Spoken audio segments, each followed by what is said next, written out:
साहब आप नारे लगाएंगे या सुन रहे हैं बात को? बैठिए, बैठो, बस करो, करिए।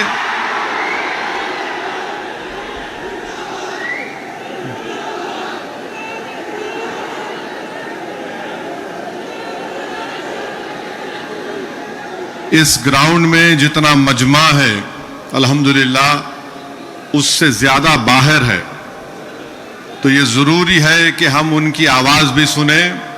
तो मैं बाहर जो मजमा खड़ा हुआ है उनसे अपील करूंगा कि आप हमारे साथ नारा लगाइए। ग्राउंड में कोई नारा नहीं लगाएगा। नारे तकबीर, नारे तकबीर। अब हम सब मिलकर लगाएंगे नारे तकबीर, नारे तकबीर। हम उनको बताना चाह रहे हैं कि हम झुकने वाले नहीं हैं। हम अंग्रेजों की 200 साल की गुलामी को कबूल नहीं किए। तो हम तुम्हारे इख्तिदार में तुम जो बैठे हो और तुम ऐसे कानून बना रहे हो जो हमारे आईन और संविधान के फंडामेंटल राइट के खिलाफ है। मैंने पार्लियामेंट में उस कानून को फाड़ा तो सिर्फ अपने तौर पर नहीं फाड़ा, बल्कि भारत के गयूर तमाम हिंदुस्तानियों की तरफ से उस कानून को फाड़ा, जो हिंदू भी है, मुसलमान भी है, सिख भी है, ईसाई भी है। 11 साल से नरेंद्र मोदी सिर्फ मुसलमानों की मजहबी शनाख्त पर हमला कर रहे हैं। 11 साल से नरेंद्र मोदी सिर्फ मुसलमानों की मस्जिदों को छीनने की कोशिश कर रहे हैं। 11 साल से नरेंद्र मोदी मुस्लिम खवातीन को ताकतवर बनाने के बजाय उनके सरों से हिजाब को छीन रहे हैं। 11 साल से नरेंद्र मोदी बुलडोजरों के जरिए सबसे ज्यादा दलित और मुसलमानों के घरों को तोड़ दिया। अब यूनिफॉर्म सिविल कोड के नाम पर हमारी शरीयत को हमसे छीनना चाहते हैं। वो शरीयत जो शरीयत एप्लीकेशन एक्ट 1937 है, जब संविधान बन रहा था तो बाबा साहेब अंबेडकर ने कहा था कि शरीयत एप्लीकेशन एक्ट बरकरार रहेगा, मगर आज नरेंद्र मोदी ये समझते हैं कि मैं बाबा साहेब अंबेडकर से बड़ा दूरंदेश हूं। मिस्टर मोदी, आप अंबेडकर के पैर की धूल भी नहीं है, इस बात को याद रख लो आप। मेरे अजीज दोस्तों और बुजुर्गों, और दूसरी बात यह, मैं आपसे कह रहा हूं कि अपने सफों में इत्तेहाद को मजबूत रखिए। ये लड़ाई जो आप और हम मिलकर अपने दीगर सेक्युलर हिंदू भाइयों के साथ, सिख भाइयों के साथ लड़ रहे हैं, याद रखो बीजेपी संघ परिवार हमारे सफों से बाज मीर जाफर, मीर सादिक को खड़ा करेगी। इनसे एहतियात करो। मगर आज मालूम हुआ कि जाफर पाशा में कश्फो करामात भी है। मुझे अभी किसी ने व्हाट्सएप पर भी जाया कि जो इस वफ़ की कानून की ताईद में आ रहे हैं, जो बड़ी बड़ी बातें करते हैं,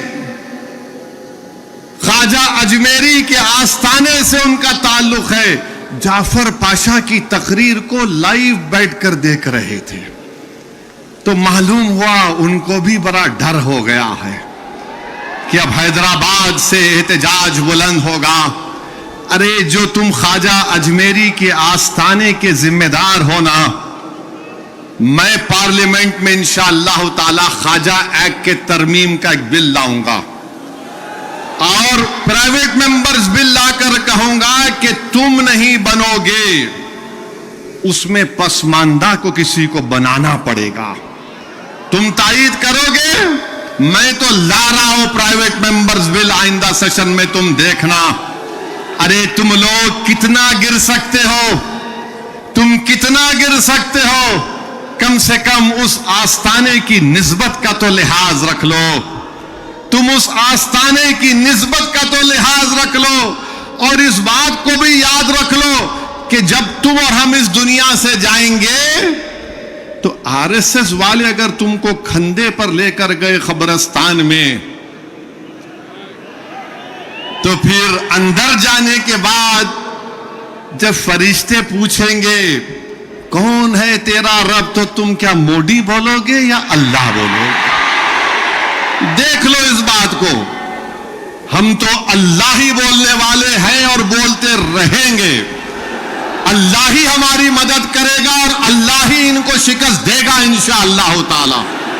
हम तौहीद परस्त हैं और हमको फख्र है इस बात का कि रब्बे कायनात जिस चीज का मालिक अल्लाह है, मोदी कह रहे हैं कि उसका मालिक अल्लाह नहीं रहेगा। अब मोदी आप खुद देखोगे अल्लाह कैसा बता देगा अपना जल्ले जलालहू, आप देखेंगे। आप इसको, इस कानून को तुमको वापिस लेना पड़ेगा। जिस तरह हमारे किसान भाइयों ने हमको रास्ता दिखाया, हम उसी रास्ते पर एहतजाज करेंगे। जब तक कानून वापिस नहीं होगा, भारत में पुरअमन एहतजाज होगा। आप तैयार हैं कि लंबी जमहूरी लड़ाई लड़ने के लिए, या फिर कोका कोला की तरह उड़ के फिर ठंडे तो नहीं बैठ जाएंगे? क्या आप तैयार हैं जमहूरी एहतजाजी लड़ाई लड़ने के लिए?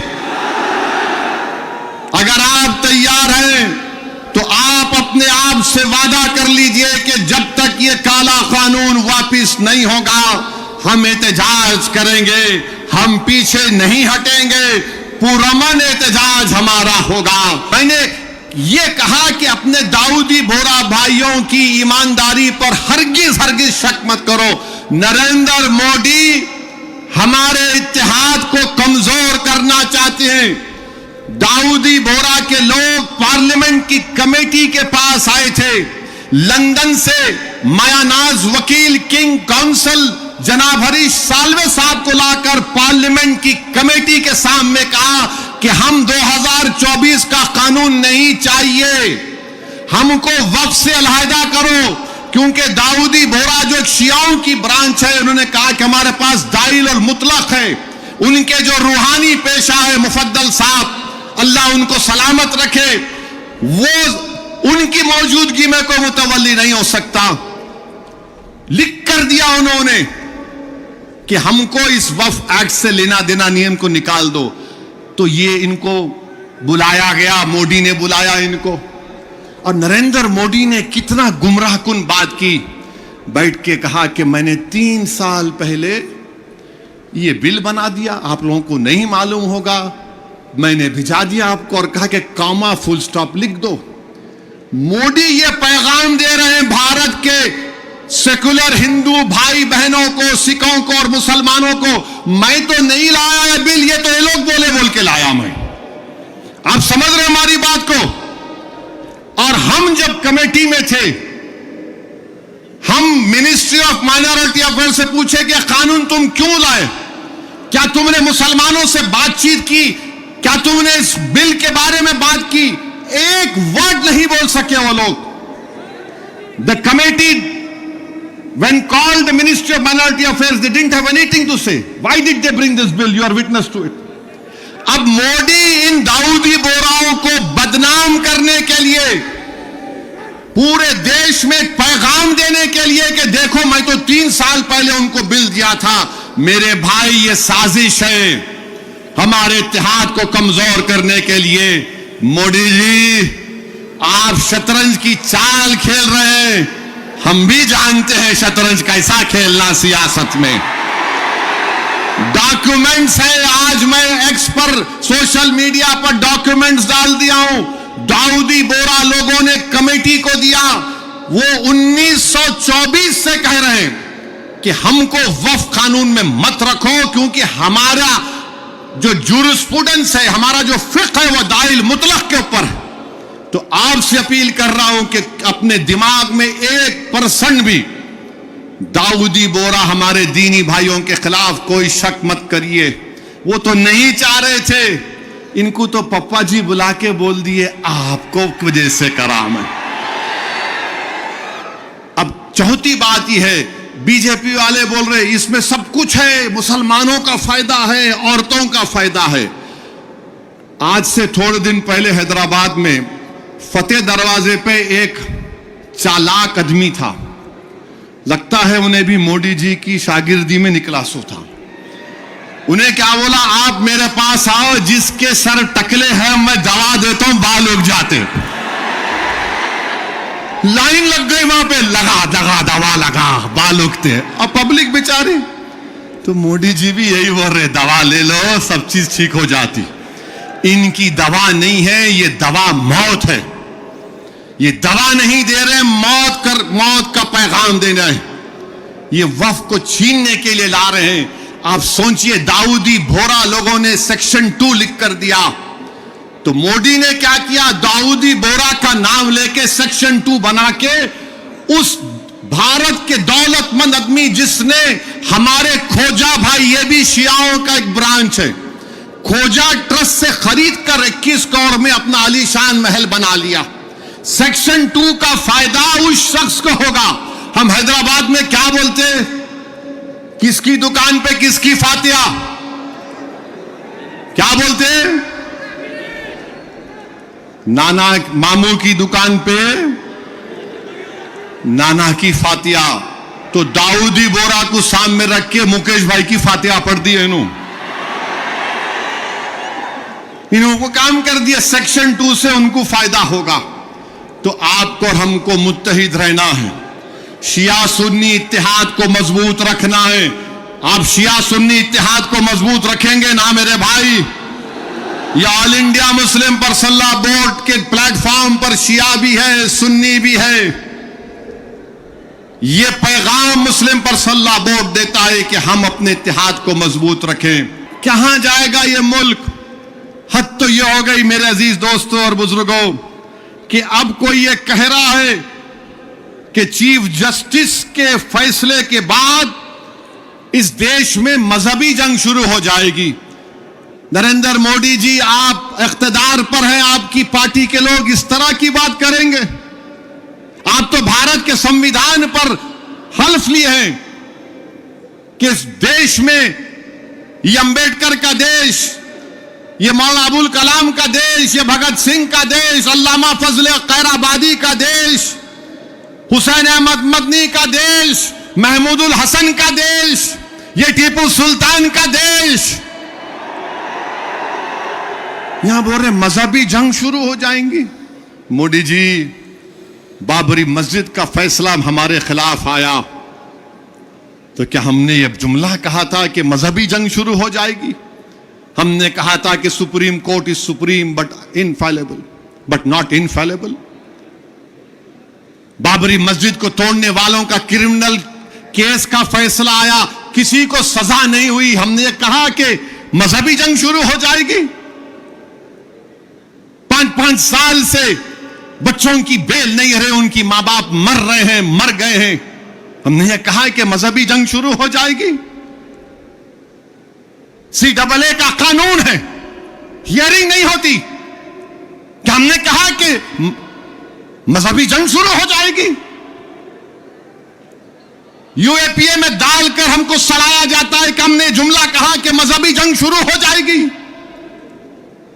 नरेंद्र मोदी जी, आपकी पार्टी के लोग कह रहे हैं कि रिलीजियस वॉर शुरू हो जाएंगी, मजहबी जंग शुरू हो जाएगी। किसको डरा रहे हैं ये लोग? अदलिया को डरा रहे हैं आप। इख्तिदार में रहकर अदलिया को डराएंगे आप।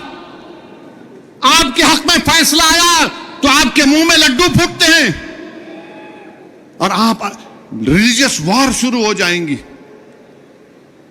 यही फर्क है। हम भारत के उन मुहिबान भारत में जिसमें हिंदू मुसलमान भी है, हम जब हमारी मर्जी के खिलाफ भी फैसला आता है हम उसको कबूल करते हैं। इसलिए कबूल करते हैं कि हम कॉन्स्टिट्यूशनल मोरालिटी को मानने वाले हैं। और ये संघ परिवार के लोग एंटी कॉन्स्टिट्यूशन के लोग हैं।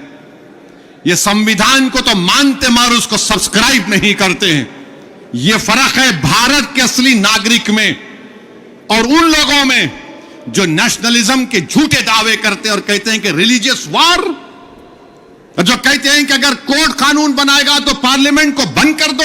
अरे अगर तुम पार्लियामेंट में बैठकर अपनी अददी ताकत की बुनियाद पर मुझे मिटाने का कानून संविधान के खिलाफ बनाओगे तो मेरे पास चारा क्या बचता है कि मैं अवाम में जाऊंगा और फिर कोर्ट को जाऊंगा। हम कोर्ट को गए, अवाम में भी जा रहे हैं। नहीं, कोर्ट कानून कैसे बनाएगा? अरे जालिमों, सुप्रीम कोर्ट का जजमेंट कानून का मौकफ रखता है। पढ़ो, तुम लोग ट्यूबलाइट हो, तुम लोग थम्स अप हो,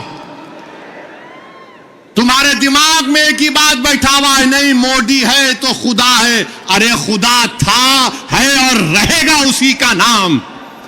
आइन है और रहेगा, मगर इस तरह धमकी देना अदालत को।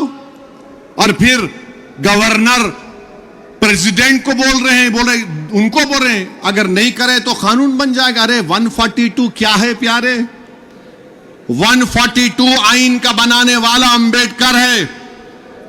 अंबेडकर में तुम्हारे से ज्यादा दूरअंदेशी थी। आप ये बोल रहे हैं कैसा बनाए, वो कैसा बनाए, हम ऐसा कर देंगे। मगर मेरे अजीज दोस्तों और बुजुर्गों, बीजेपी आइन पर एक फ्रॉड कर रही है और डरा रही है। रिलीजियस वार की धमकी बीजेपी दे रही है। मिस्टर मोदी, कौन रेडिकलाइज हो चुका है बताओ? आप सत्ता में आप हैं, आपके लोग रेडिकलाइज हो चुके हैं। इतना रेडिकलाइज हो चुके हैं कि कोर्ट को धमकी दे रहे हैं, रिलीजियस वार हो जाएंगी। मोदी जी, अगर ये धमकी देने वालों को आप नहीं रोकेंगे, देश कमजोर होगा और देश कभी भी माफ नहीं करेगा। आज सत्ता इख्तिदार आपके पास है, कल नहीं रहेगा इंशाअल्लाह ताला, कल नहीं रहेगा इंशाअल्लाह ताला। अब भारत का हिंदू भी जान चुका है कि वक्फ का कानून बनाए तो क्या मेरे को नौकरी मिलती। हिंदू जान चुका है कि मुसलमानों की नफरत को दिखाकर, मुसलमानों को डराकर वोट बटोरती आई बीजेपी। दिखाने के लिए कुछ नहीं है। 4.5-5% नौजवानों में बेरोजगारी है। उनके बेरोजगारी को दूर करने का कोई प्रोग्राम नहीं, मगर सिर्फ मुसलमानों को नफरत का निशान बना दो। कानून को वापस लेना पड़ेगा, जैसा कि मुस्लिम पर्सनल लॉ बोर्ड का नारा है, देश बचाओ, संविधान बचाओ, वक्फ बचाओ। तो नारा लगाओ, संविधान बचाओ, वक्फ बचाओ, संविधान बचाओ, वक्फ बचाओ। आप साथ हैं ना हमारे इंशाअल्लाह ताला? याद रखो, तुम साथ भी नहीं है तो हम हुसैन का परचम लेकर करबला में उतर जाएंगे। क्योंकि अगर तुम साथ होगे तो यजीद को मालूम हो जाएगा कि ये हुसैन के गुलाम हैं, ये ताकत को देखकर झुकने वाले नहीं हैं।